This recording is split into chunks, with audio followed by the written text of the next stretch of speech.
코로나로 인해 일상의 생활이 어긋난 지 벌써 1년이 지났습니다. 그로 인해 일상의 문제들이 우후죽순으로 발생하게 되는데요. 특히 정신적인 문제인 우울증이 유행처럼 번지고 있습니다. 왜 이렇게 우울증이 증가하고 있는 것인가요? 왜 이렇게 우울증이 번지고 있는 것인가요?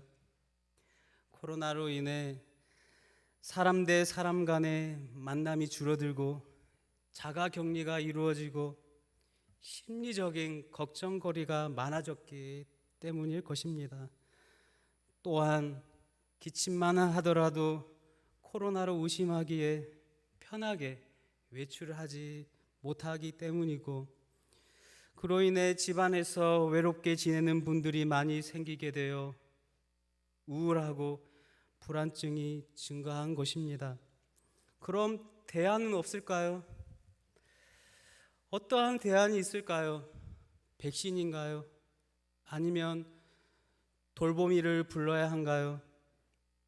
우울증 증상이 온다면 주위 사람들에게 도움을 요청해야 할 것입니다. 또한 병원에 가서 치료를 받아야 하겠죠.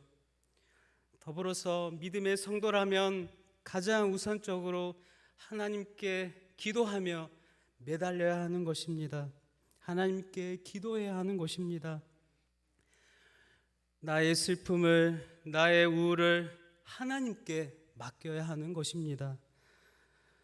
오늘 시편은 이스라엘 백성들이 포로가 되어 바벨론에 살아가는 분명한 포로 생활을 분명하게 보여지는 시입니다. 이렇게 포로가 되면 어떨까요? 이스라엘 백성들이 포로가 되었습니다. 내가 포로가 되었습니다.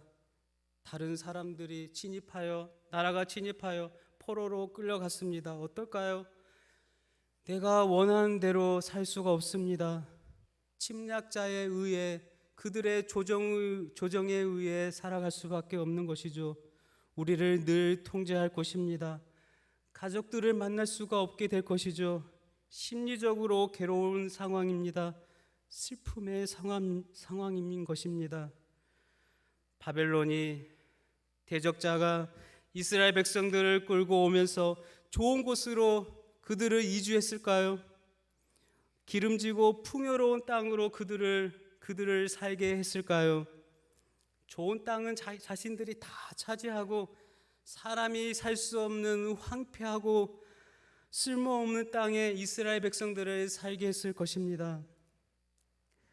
그래서 1절에서 백성들이 우리가 바벨론의 여러 강변에 앉아서 시온을 기억하며 울고 있는데요. 이스라엘 백성들이 앉아있는 강변은 그렇게 아름다운 강변이 아닐 것입니다. 우리들이 언뜻 생각하면 캠핑이 떠오를 것이죠. 강변의 모래사장에 앉아서 아름다운 석양을 바라보며, 저 세방낙조의 석양을 바라보며 서로 바라보며 그려지는 모습이 우리들이 상상하는 그러한 그림일 것입니다. 그러나 이스라엘 백성들이 앉아있는 강변은 그렇게 아름다운 강변이 아닙니다. 이 강변은 우기 때가 되면 큰 물이 범람하여 그 지역이 물에 다 잠기고 모든 것이 다 떠내려가는 참담한 곳이 그 강변인 것입니다. 그리고 건기가 되면 다시 열심히 일을 하고 추수를 해야 하는 그러한 곳이 이 이스라엘 백성들이 앉아있는 강변입니다. 고통과 슬픔의 땅이죠. 그렇게 고향을 떠나 이 지긋지긋하게 물이 범람하고 쉼없이 고된 일을 해야 하는 강변에서 자신들을 돌아보고 있는 것입니다.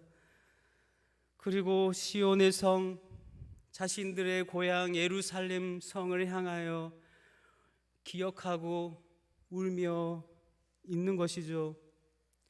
여러분, 얼마나 분하고 억울했겠습니까? 하나님께서 자신들을 버렸다고 생각하며 자포자기했을 수 있을 것입니다. 진작에 바벨론의 문화에 우상에 빠져버렸을 것입니다. 그러나 이스라엘 백성들은 달랐습니다. 시온을 생각하며 울었던 것이죠. 이 울음은 억울함의 울음이 아니라 그리움의 울음이었습니다. 내가 살던 그 시온의 땅 예루살렘 성에서 예배하던 그 시절을 그리워하였던 것입니다. 사랑하는 성도 여러분, 어떤 물건을 잃어버렸다면 그것이 나에게 얼마나 소중한 것인지를 알 수 있는 것처럼 이스라엘 백성들이 마음 놓고 찬양하며 예배하지 못하는 지금의 현실을 바라보면서 예루살렘을 그리워하며 마음 아파하고 있는 것입니다. 예배하지 못하는, 하나님을 찬양하지 못하는 그들의 아픔을 그리워하고 있는 것입니다.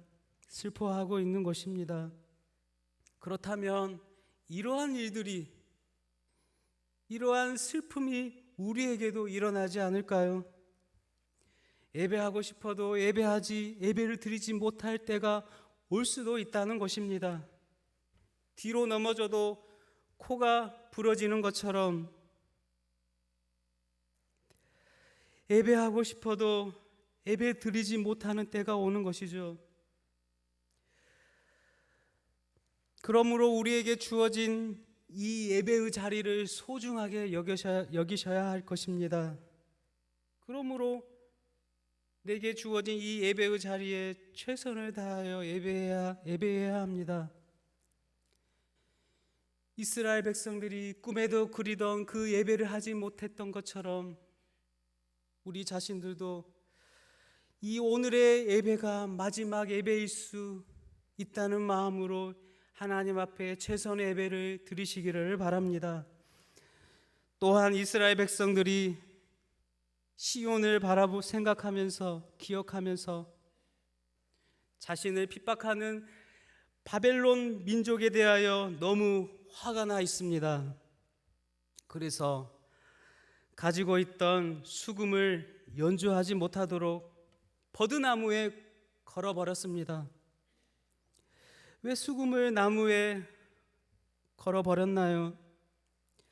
하나님을 찬양하기 위해 예루살렘 성에서 수금을 가져왔고 그 수금을 가져온 그것을 가지고 바벨론 침략자인 바벨론이 그 수금을 가지고 자신들을 위해 노래하라는 것입니다. 그것도 시온의 노래, 하나님의 찬양하는 그 노래를 그들에게 부르라는 것이죠.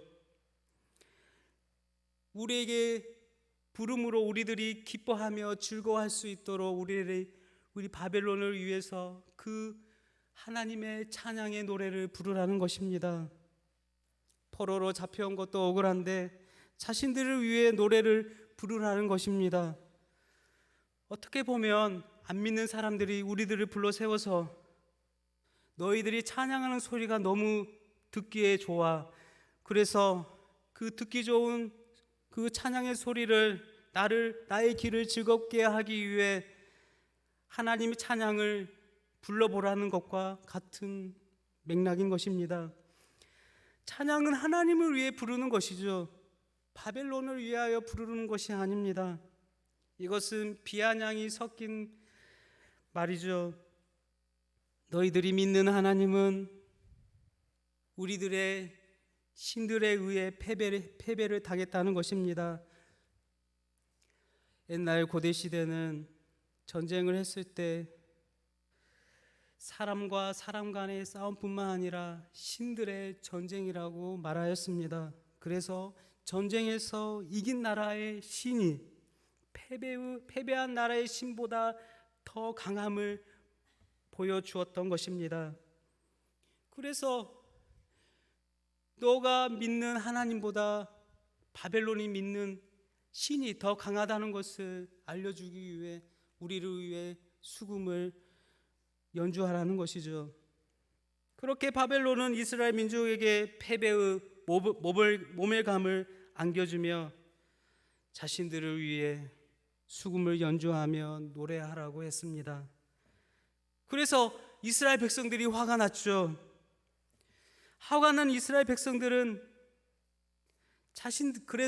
화가 난 이스라엘 백성들은 자신들에게 모멸감을 안겨주었던 수금을 너희들을 위해 다시는 수금을 연주하지 않겠다는 결단으로 수금을 나무에 걸어버렸던 것입니다.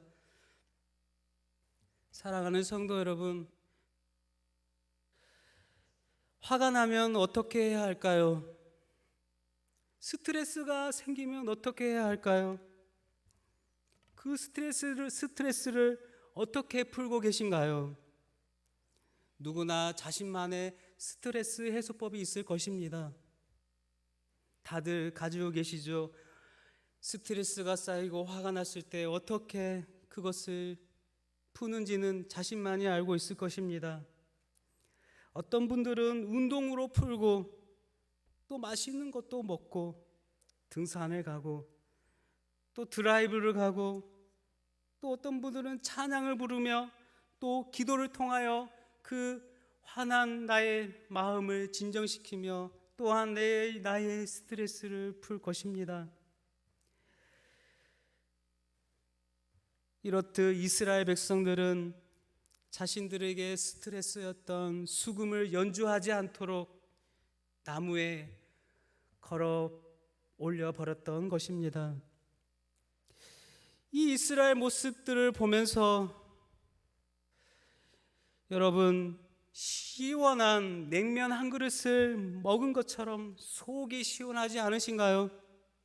포로였지만 하나님을 향한 믿음을 지키기 위해 과감하게 수금을 던져버린 화끈한 민족임을 보여주는 대목입니다.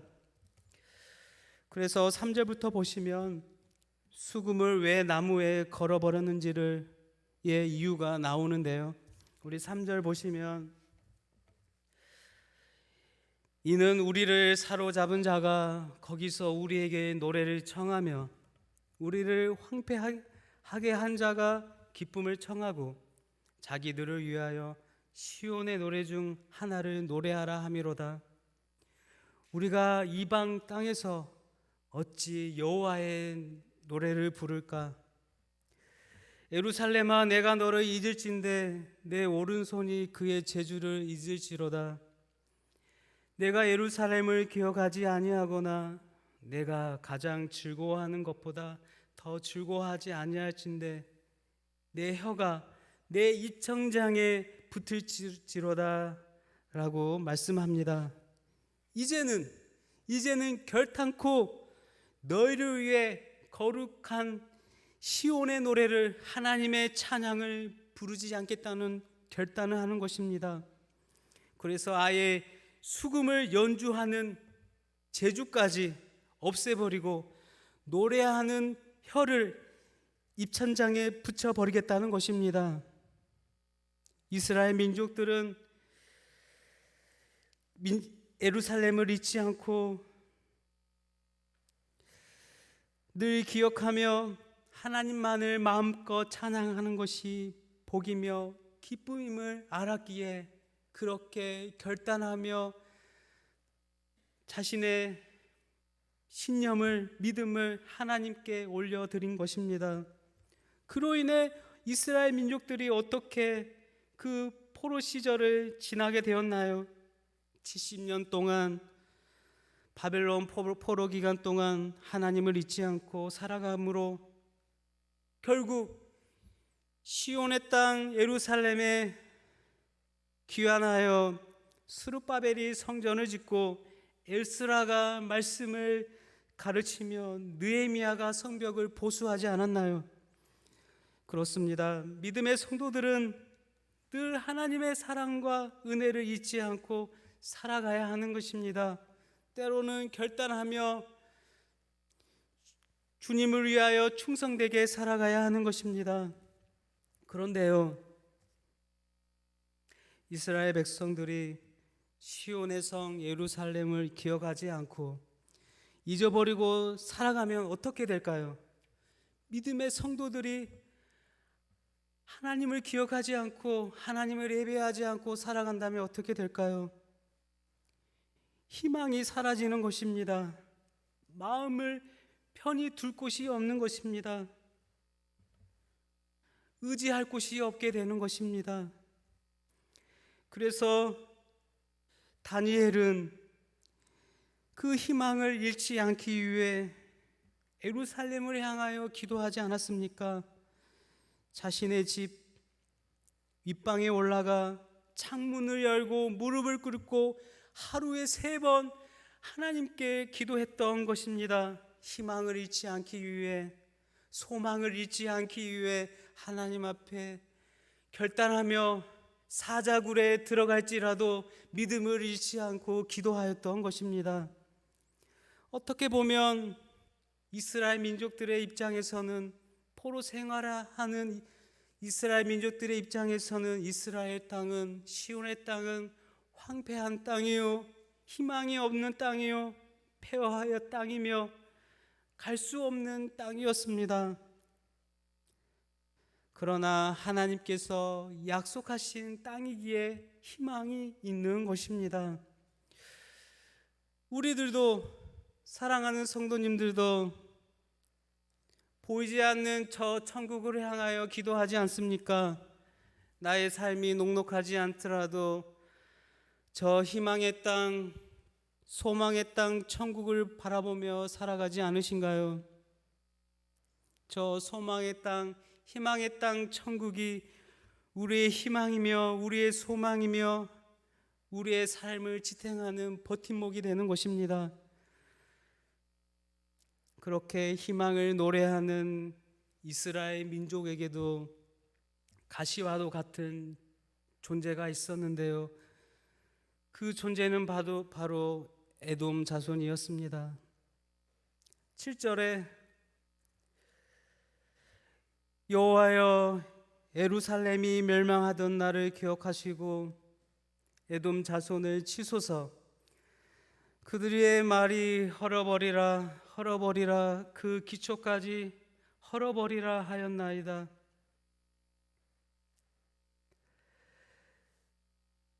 그 에돔 자손들은, 에돔 족속들은 예루살렘이 멸망할 때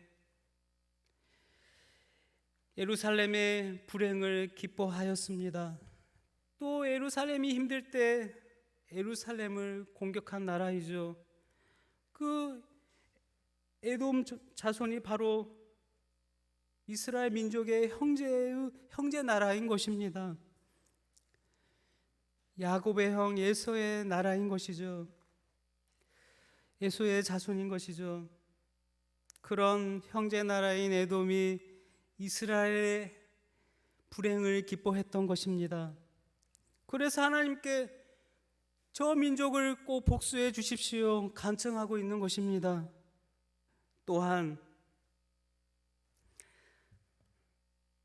하나님을 모욕하며 욕보이는 바벨론을 심판할 것을 간구하고 있습니다. 9절에 특히, 그래서 8절에 멸망의 땅 바벨론아, 내가 우리에게 행한 대로 내게 갚는 자가 복이 있으리로다. 더불어서 9절에 내 어린 것들을, 바벨론의 어린 것들을 바위에 메어치는 자는 복이 있으리라고 말씀하고 있는 것입니다. 바벨론의 아들들까지 죽이라고 바벨론에 대한 미움의 마음을 극대화하고 있는 것입니다. 왜 이렇게까지 시인은 자극적이고 끔찍한 표현을 이 말씀에 기록하고 있는 것인가요? 그만큼 이스라엘 민족들은 간절했기 때문입니다. 죽기 살기로 바빌론 포로 생활을 버텨야 하기 때문인 것입니다. 포기하지 않기 위해 간절하게 하나님께 간구하고 있는 것입니다. 그러므로 이 시는 솔직한 인간의 마음을 드러내 보이고 있는 시인 것이죠. 그러므로 이 시를 통하여서 우리들 또한 하나님 앞에 솔직하게 자신의 처한 상황을 있는 모습 그대로 기도해야 함을 일깨워 주고 있는 것입니다. 병이 들어 의사 앞에 가보십시오. 나의 상태를, 나의 아픈 부위를 솔직하게 다 이야기해야 하는 것입니다. 다 알려주어야지 의사가 진단을 잘 해주는 것이죠. 그래야 할 때 바른 진단이 나오며 나의 병이 치료되는 것입니다. 그러므로 하나님 앞에 나아갈 때는 나의 있는 모습 그대로 나의 솔직한 기도의 제목을 가지고 하나님 앞에 나아감으로 하나님께서 나의 모든 문제들을 어루만져 주시며 해결할 수 있도록, 또 그로 인하여서 하나님께서 나의 영육을 거룩하게 정결하게 하여 주시는 것입니다. 그렇습니다. 코로나라는 원치 않는 인생의 변수 앞에 속수무책으로 당하고만 있는 것이 아니라 이러한 때일수록 하나님을 온전히 의지하며 지혜롭게 이 시기를 잘 헤쳐나가시기를 바랍니다. 코로나뿐입니까? 우리의 일상에, 우리의 인생의 어려운 문제 앞에서도 솔직하게 주님 앞에 나의 상황을 아뢰므로 기도함으로 하나님이 주시는 믿음과 능력으로 날마다 승리하시는 복된 성도님들이 다 되시기를 주님의 이름으로 축복드립니다.